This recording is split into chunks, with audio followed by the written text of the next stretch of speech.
Wananchi wa Jamhuri ya Kongo maarufu kama Congo Brazzaville leo Jumapili wanajitokeza kupiga kura katika uchaguzi wa rais ambao unatarajiwa kwa kiasi kikubwa kuongeza muda wa madaraka wa kiongozi wa muda mrefu wa taifa hilo.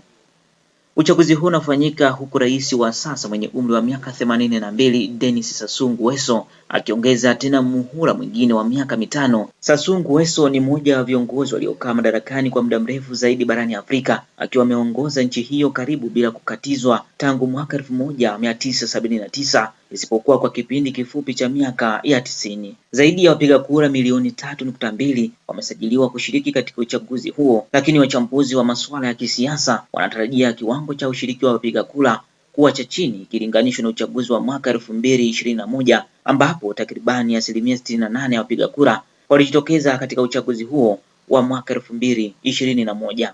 Sassou Nguesso anatangazwa mshindi wa zaidi ya asilimia 88 ya kura zote zilizopigwa mwaka 2021. Uchaguzi wa mwaka huu unafanyika katika mazingira ambayo upinzani unaonekana kuwa dhaifu. Baadhi ya viongozi wakubwa wa upinzani bado wakishikiliwa gerezani huku wengine wakiwa wamekimbilia uhamishoni nje ya nchi. Hali hiyo imesababisha baadhi ya vyama vya upinzani kususia uchaguzi huo, wakidai kuwa mchakato mzima wa uchaguzi hauna uhuru na haki ya kutosha. Katika kinyang'anyiro hicho, Rais Sassou Nguesso akikabiliwa na jumla ya wagombea 6 kutoka vyama mbalimbali pamoja na wagombea wa binafsi. Hata hivyo, wachambuzi wengi wa siasa wanasema hakuna mgombea anayechukuliwa kuwa mpinzani mkubwa wa rais huyo kutokana na ushawishi mkubwa wa chama tawala Congolese Labour Party katika taasisi nyingi za kisiasa na uchaguzi nchini humo.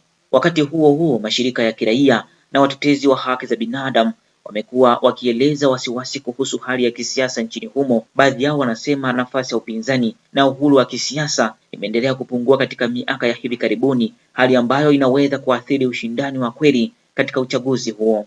Licha ya kuwa taifa hilo ni moja ya wazalishaji wakubwa wa mafuta barani Afrika, changamoto za kiuchumi bado zinaendelea kuwa kubwa. Takwimu mbalimbali zinaonyesha kuwa zaidi ya nusu ya wananchi wa Congo Brazzaville wanaishi katika hali ya umaskini, huku ajira kwa vijana ikiwa changamoto kubwa kwa serikali. Serikali kwa upande wake imeahidi kuwa uchaguzi huo utafanyika kwa uwazi na amani, huku matokeo ya awali yakitarajiwa kutangazwa ndani ya 78 hadi 72 baada ya upigaji kura kumalizika.